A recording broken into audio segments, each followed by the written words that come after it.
Bienvenue à bord du vaisseau Hypersensas. Bonjour à toutes et à tous et bienvenue dans votre épisode hebdomadaire du Défaussé. Le Défaussé, c'est une émission qui va parler de jeux de société et pour ce faire, bien sûr, je suis accompagné de la très stellaire Alex. Est-ce que ça aurait un rapport avec le jeu ? Je sais pas. Bonjour. Alex, nous sommes sur le fiche, on l'entend autour de nous, il y a beaucoup de bruit. Nous sommes sur le stand de Soif, Sorry We Are French. Exact. Et nous avons le plaisir, le bonheur et le privilège de recevoir Mathieu avec nous. Bonjour Mathieu, comment vas-tu ? Salut tout le monde. Mathieu, tu n'es pas tout seul, tu es accompagné d'un auteur, de Fabio Lopiano, je crois, si je les prononce bien, qui est l'auteur de un jeu. Bonjour Fabio. Bonjour. Et quel jeu vous allez nous présenter aujourd'hui ? Alors, on va vous présenter Shackleton Base, qui est un Eurogame expert de Fabio Lopiano et Nestore Mangone. Comment tu le dis ? Shackleton Base. Shackleton Depuis le Base. début, je le dis pas du tout comme ça, quoi. Tu disais Shackleton non, Base. non, mais je vais pas me risquer.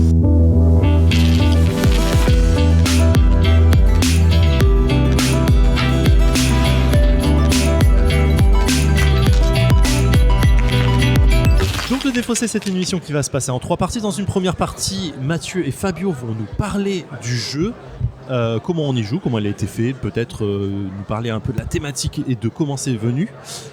Et dans une seconde partie, nous allons jouer. Dans une troisième partie, nous débrieferons de ce jeu.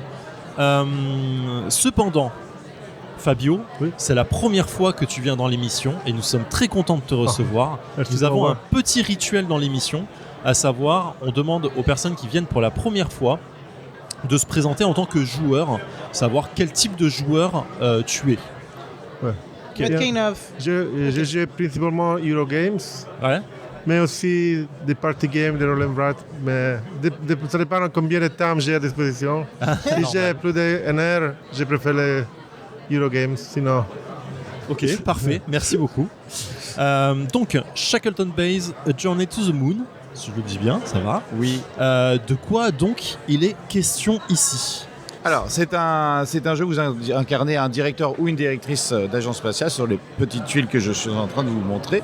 Et l'idée, c'est qu'il va y avoir... c'est un jeu à un thème réaliste et futuriste, mais dans un futur proche et complètement réaliste. Anticipation ? Voilà, et on va s'installer sur un cratère du pôle sud de la Lune qui s'appelle le cratère Shackleton, Ah, qui est vraiment le lieu qui est ciblé actuellement pour, si on veut faire une base trop permanente bien. sur la Lune. Donc là, on joue des directeurs d'agence qui allons s'installer avec les autres agences des autres pays d'accord. pour justement créer cette base, et on va faire cela pour le compte de corporations. Ouais. Il y aura toujours 3 corporations dans la partie parmi 7 qui existent dans la boîte. C'est-à-dire Ok. que c'est la grande originalité du jeu, c'est que les corporations amènent la façon de jouer, un gameplay plus ou moins interactif, plus ou moins compliqué, parfois même semi-coopératif, et on va les mixer selon les parties, ce qui va permettre de donner une couleur un peu à votre partie.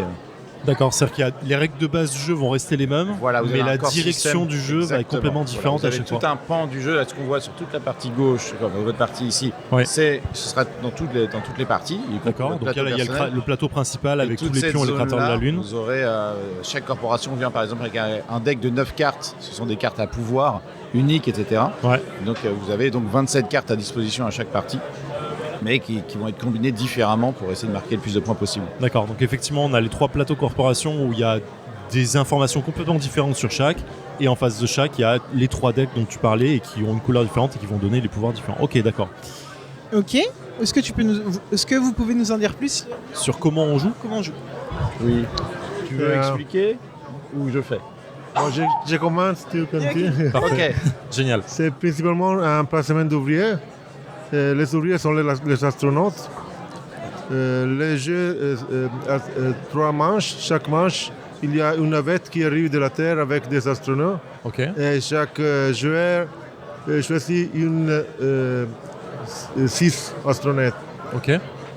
Et on a 3 façons des astronautes, les ingénieurs, les techniciens et les scientifiques. Et chacun a sa différentes habilités. On ne les peut utiliser partout, mais ça dépend de la couleur, il va faire de différentes choses. On peut continuer. Je fais la suite.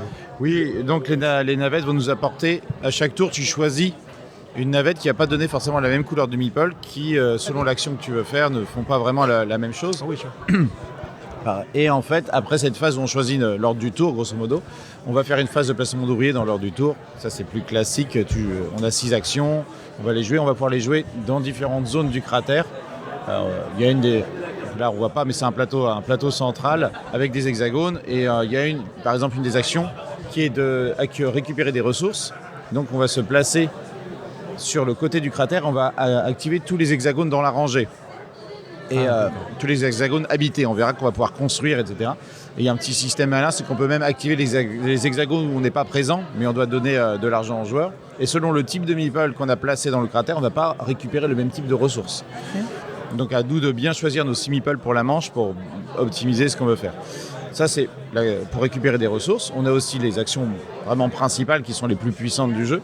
On va pouvoir construire différents types de bâtiments dans le cratère, des laboratoires, des ateliers, des dômes, notre quartier général. On va pouvoir aussi financer les projets pour les corporations, ce qui correspond à acheter des cartes.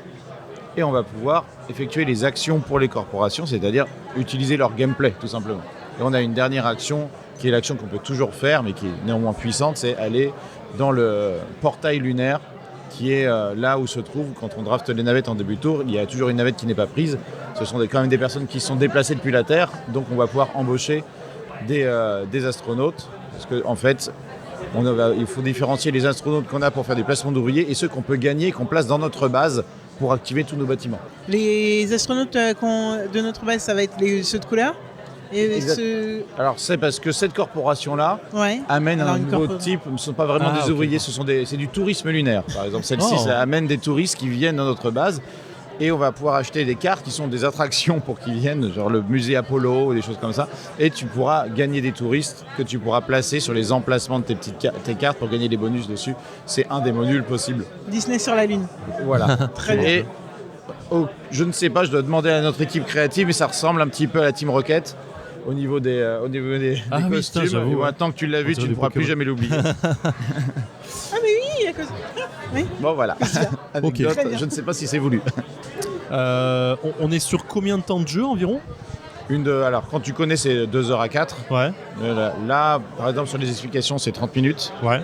Et là, sur une première, je pense que c'est 2h30 à 4 le temps de capter, parce que c'est vraiment quelque chose d'assez novateur. Il y a un core système, il faut prendre en main les corporations. modules, ouais. C'est pour ça qu'on a c'est la mise en place d'une première partie, c'est-à-dire on conseille de jouer avec ces 3 corporations-là, qui, par exemple, ceux-là font des choses un petit peu solitaires, alors qu'il y a des modules qui vont mettre plus d'arrêt à contrôle, de coopération ou d'interaction plus forte. Ok. Pour appréhender le système de base, c'est bien de commencer avec cette configuration. En tout, t'as dit que t'étais 25. C'est Pardon ça Non, En tout, il y a on- 7 corporations. Il y en a Oui. 7. 7 On fait 3 parmi 7, donc il y a 35 configurations 35. différentes. Ok. Ça fait 35. Dont du semi-coop. Il y en a une qui a un petit aspect semi-coop. Ah, trop bien. fou, On est en vrai. obligé de coopérer un peu. Ah, c'est marrant ça. Sur un même- Presque les jeux, c'est un petit peu coopératif parce qu'on va bâtir la même base. Et qu'est-ce que je fais? Normalement, on va aider des autres joueurs. Donc, il y a toujours un aspect de coopération involontaire. Voilà. Involontaire. C'est ce qu'on peut, moi j'appelle ça des écosystèmes. De base, le jeu propose de construire les choses ensemble là et de profiter un peu de ce que font les autres, ou les autres vont profiter de ce que tu as fait. D'accord. Donc c'est ce que j'appelle les jeux écosystèmes, comme par exemple on a fait sur Iki, tu peux avoir ça Oui. dans Barrage ou Brass, tous ces genres de jeux qui se nourrissent par essence de ce que font les autres, et ce sont pour moi les jeux les plus compliqués à designer. Les Eurogames, tu peux juste faire des couches et des chemins qui se rapprochent jamais, et ça tu peux en faire des milliers. Par contre, les jeux qui sont pensés dès le début, comme ça, sont pour moi les meilleurs. Notamment s'il y a une carte, une map, ça permet vraiment une interaction forte et une variation d'ouverture de la part de joueurs. Possible que tu aies fait ce genre de jeu. Possible. Oui, un peu. Ouais, un peu, possible.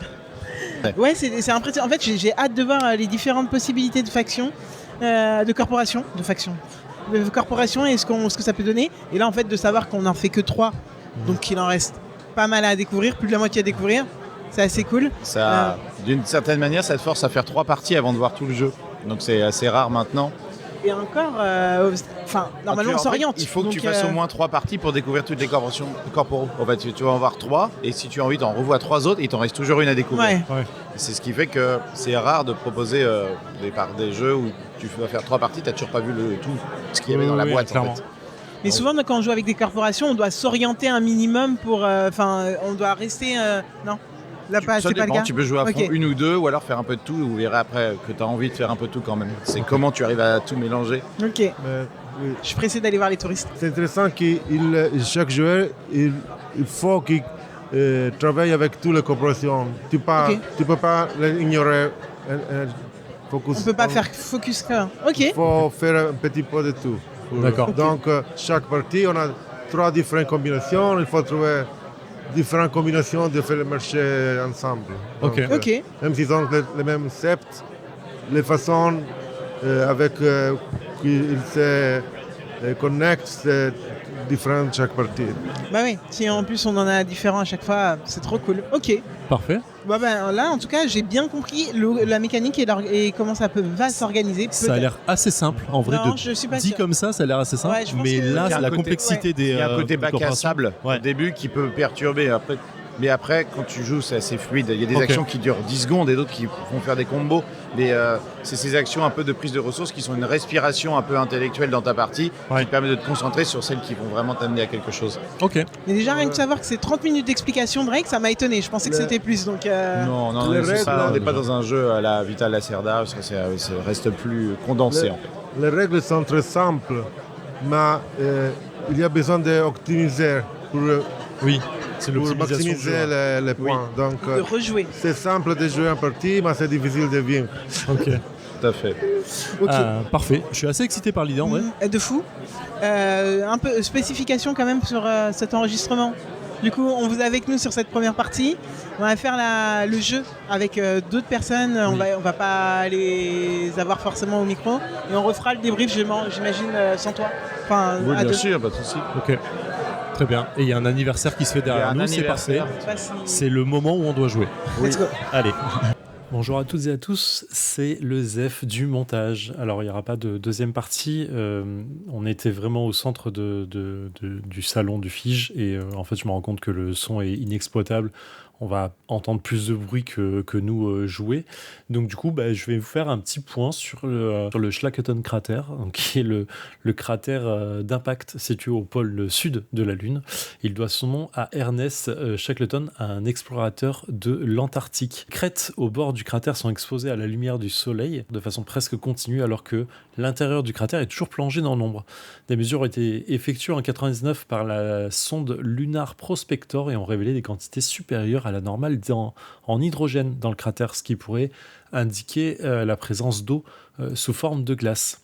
À noter que les conditions, donc ce qu'on appelle un cratère d'obscurité éternelle, qui sont dues au fait de sa faible inclinaison axiale de la Lune par rapport au Soleil, et que le cratère est dans un épaule, finalement le cratère est toujours en obscurité éternelle, en fait pourrait être avantageux pour l'exploration spatiale et la colonisation de l'espace, car effectivement il préserve toutes les ressources de glace d'eau et peut être converti éventuellement en eau potable et oxygène respirable. Et un ergol, donc un ergol est dans le domaine de l'astronautique, si vous ne savez pas, c'est une substance homogène employée seule ou en association avec d'autres substances et destinée à fournir de l'énergie à un lanceur spatial, un satellite ou tout autre objet propulsé astronautique. Voilà, il y a plein de choses à dire sur ça, c'est super intéressant. Si vous allez voir rapidement les pages Wikipédia qui sont pas très très longues mais qui sont assez intéressantes en soi. Voilà, je vous laisse retourner à l'épisode, je vous fais des bises, ciao. Et nous sommes de retour après 1h08 de Shackleton Base A Journey to the Moon. Nous n'avons pas terminé la partie, les joueurs et joueuses avec qui nous étions devaient partir pour autre chose. Donc nous sommes à la fin, vraiment il nous manquait une action chacun pour finir le deuxième tour de jeu. Donc on a fait les 2 tiers, grosso modo. Gros débrief je pense. Alex, qu'est-ce que tu as pensé de ce 2 tiers de partie ? Deux De la 2 tiers de partie qu'on a fait. 2 tiers de partie. C'est pas une 2 tiers de partie, c'est en 4 manches. C'est en Non, 3. 3 manches. on aurait pu 18 finir. actions, tu en étais à 11 actions là. On aurait pu finir. Il Presque. manquait une bonne heure, je pense, pour finir. Il manquait une bonne heure, mais une bonne heure, quand bon, même. tant pis, c'est pas grave. Alors, c'est un jeu, très honnêtement, quand Mathieu a expliqué les règles, je disais oui à tout, c'est-à-dire qu'individuellement, j'avais compris vraiment chaque action. À part, j'avoue, il y a une corpo que j'ai déconnecté sur une des corpos, donc je ne l'ai pas joué du tout parce que je savais pas comment elle se jouait. Enfin, j'ai compris après au bout d'un moment, mais j'étais parti sur d'autres stratégies. Mais j'avais compris individuellement chaque chose. Donc je comprends ce que vous dites en mode, je crois que Fabio l'a dit au début, c'est pas dur. Par contre, combiner et je pense aussi qu'avoir une direction et surtout arriver à se dire, ok, ça va me faire des points, donc il faut que je fasse ça, mais d'abord il faut que je fasse ça, etc.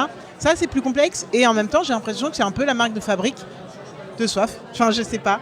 Là, j'ai l'impression quand même que c'est assez souvent que j'ai cette réaction dans vos jeux où je me dis, d'accord, il va me falloir un petit temps d'adaptation avant d'y aller.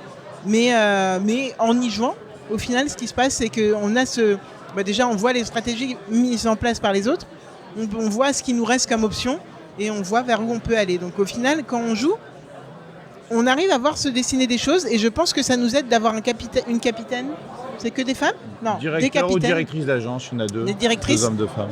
Qui oriente. Moi, la mienne, franchement, elle me disait que je payais moins. Bon, on est allé faire une petite stratégie sur les sous au moment de récupérer des ressources sur le plateau. Et je me suis dit qu'aussi, si je vous bloquais les moins chers et qu'après, il me restait les plus chers, mais que je les payais pas cher, c'était OK pour moi. Ça te permet de bloquer tes adversaires tout complètement. en étant flexible pour toi.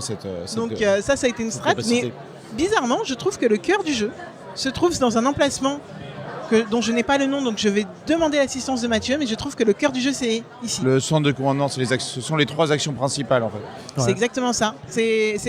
Au début, j'aurais pu penser que c'était ici, la guerre de territoire dans le cratère, mais absolument pas. Enfin, de mon point de vue... Elle existe, plus tu maîtrises, plus elle existe. Dès qu'il y a une carte, de toute façon, ça peut être du niveau d'un projet Gaïa ou de prendre la place, etc. Toi, par exemple, ton adversaire, à un moment, a construit son plus gros bâtiment là où tu voulais le faire, etc. Donc, tu as dû reconsidérer tes plans. Donc, de toute façon, dès qu'il y a une map, il y a des considérations d'interaction qui sont plus fortes que la moyenne, sans être très direct.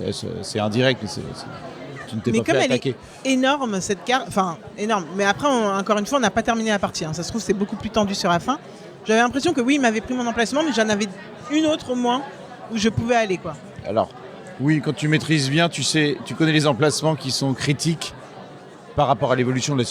Au début du jeu, on ne peut pas dire que tel emplacement est meilleur. C'est juste que l'évolution des choses fait que tu vas repérer l'endroit où il faut que tu places certains bâtiments. Ne serait-ce que pour récupérer les meeples en fin de manche, parce que ça reste le cœur.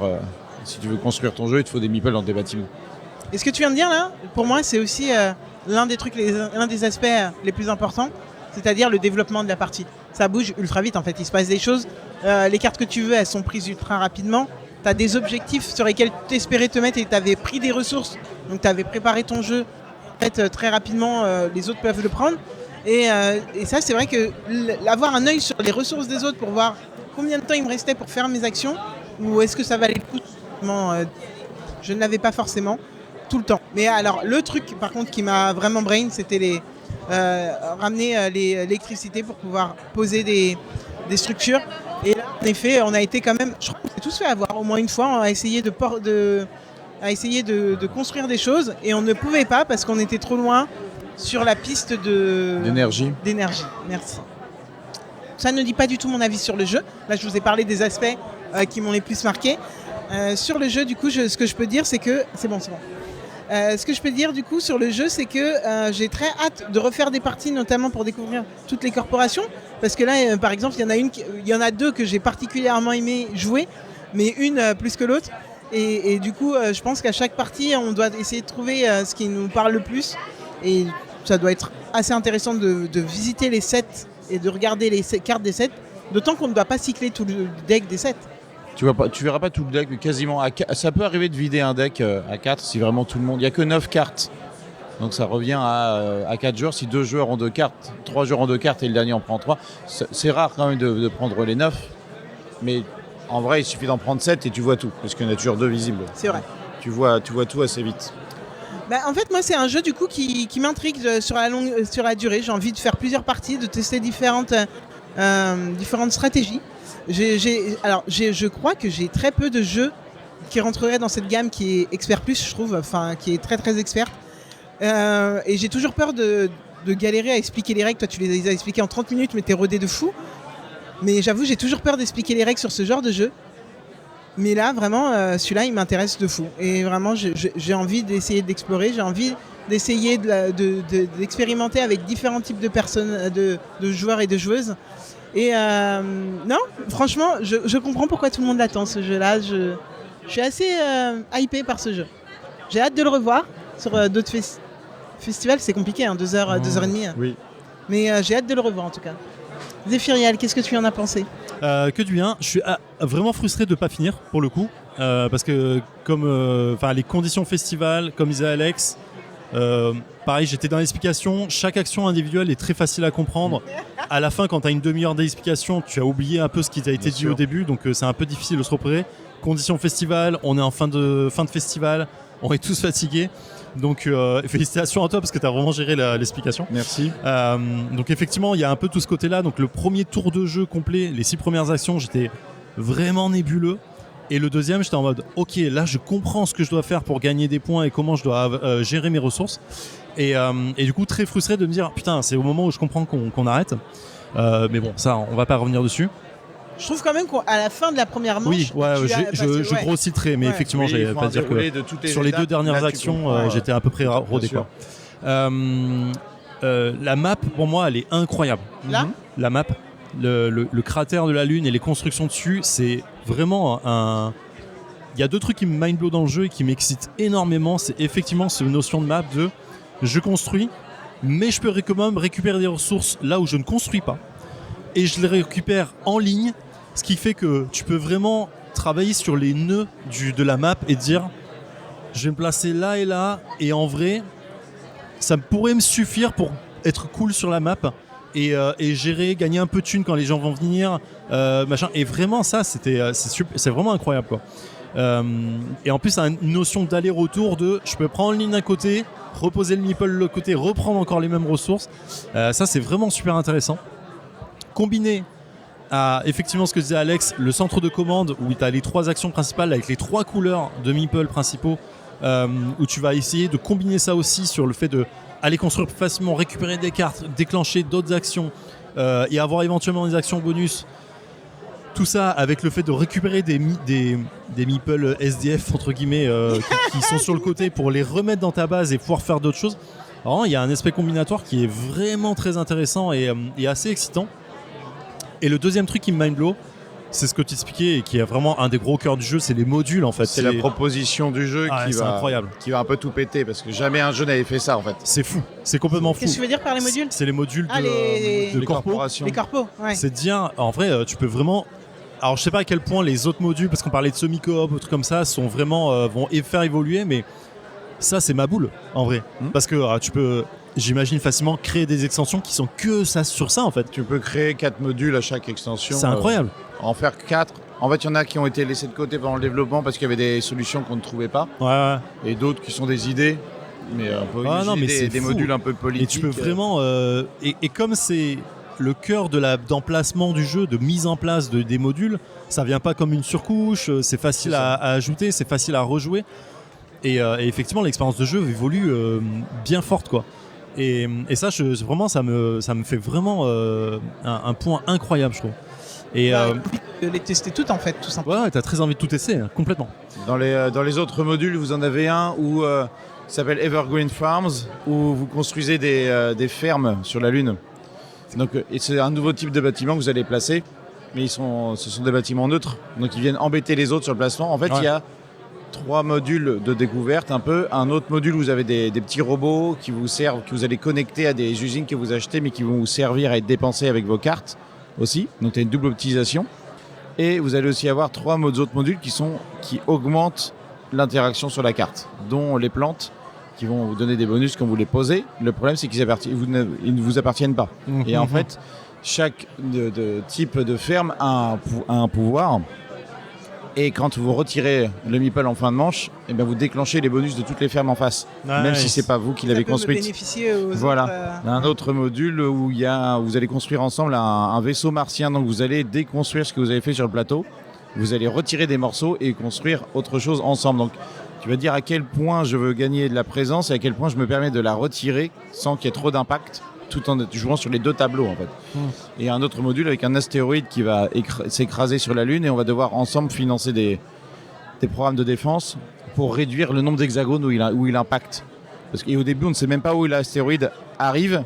Donc à toi de savoir, est-ce que d'abord tu veux financer pour savoir où il arrive ou est-ce que tu veux quand même t'étaler sur le plateau au risque des périls et une fois que c'est révélé, à toi de cravacher pour maintenant réduire l'intensité de cette explosion en fait, pour pas que ce soit détruit parce que sinon tu as des points négatifs en fonction de la taille de tes bâtiments détruits. Vous avez bossé sur combien de modules environ? Alors, de base, dedans, on ouais. en avait 2 autres pour l'instant qu'on a laissé de côté. On a 2 autres qui sont des idées, des grandes idées. Par exemple, un module qui serait un peu politique avec une sorte de Sénat lunaire avec des décisions à prendre. Un autre, vous pouvez utiliser, vous voyez les séparations entre les hexagones, on peut très bien utiliser pour faire des réseaux. Ouais, complètement. Ouais. Et en fait, une carte avec des hexagones permet plein de choses en termes de game design. Ouais, c'est fou. Ouais. Là, je pense qu'on a été très bien. On a été garnis. Il n'y a pas. Oui, on disait par exemple, tu peux avoir des modules où tu relis, tu mets des choses sur les traits des hexagones, un peu, par exemple comme l'irrigation de Tokaido. Truc, quoi, tu vois. Il a utilisé ça par exemple, Boza. Donc il y a moyen de faire quelque chose. Dès que tu mets des hexagones, ça permet des choses. Ouais. C'est pour ça que les jeux de train sont plus bien. Il y en a beaucoup parce que ça permet des choses. Dès qu'il y a une map et du relié connecté. Donc ouais, vraiment excellent. Un des jeux que j'attends clairement dans l'année, quoi. Mais est-ce que toi, tu arrives à ressortir, à réexpliquer bien ce genre de... Parce qu'en fait, là, je le rapproche d'un projet Gaïa, tu vois. Où vraiment, autant j'adore y jouer, il n'y a pas de souci, mais alors l'expliquer, je suis à la ramasse totale. En fait, quand tu as fini une partie, je vais parler pour moi, mais quand moi je finis une partie d'un jeu aussi complexe, j'ai quand même le souvenir du tour. Le squelette. Ouais, j'ai quand même le squelette du tour, et du coup, quand je réexplique, j'ai pas tous les petits détails, mais je peux quand même réexpliquer la fonction et m'aider rapidement des règles. Et dernier point que je voulais dire, ça me fait beaucoup penser à Marrakech.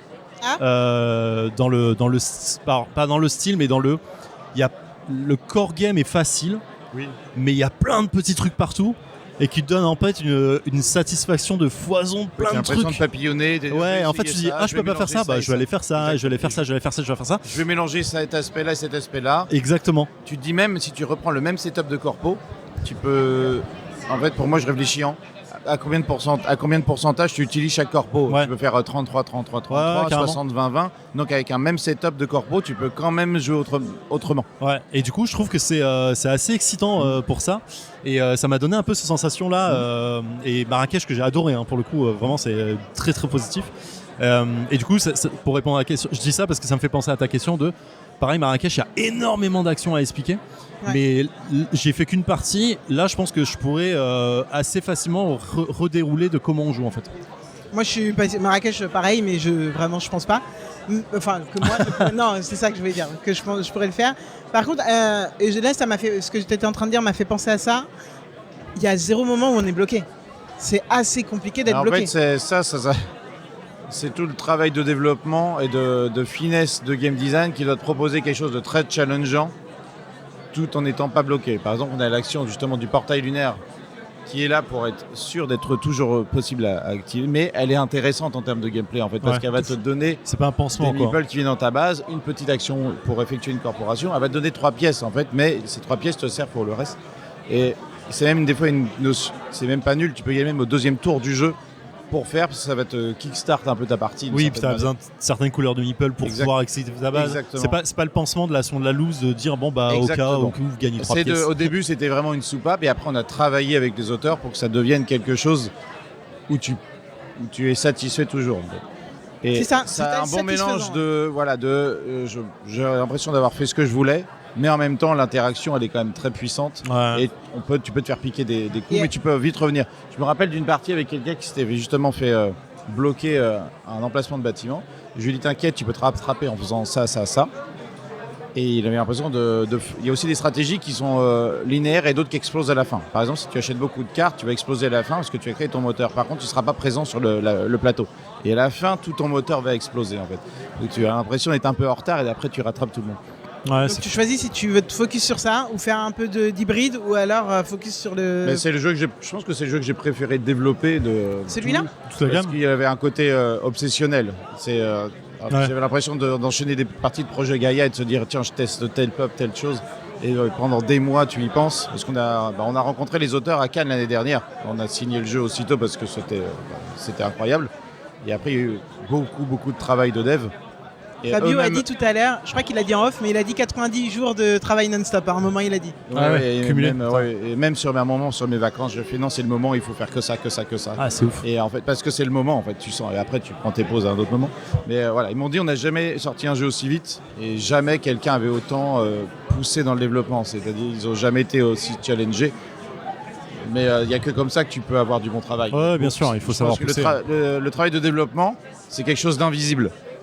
Personne, il n'y a pas mon nom sur la boîte, il n'y a pas le nom du développeur de chez Intel.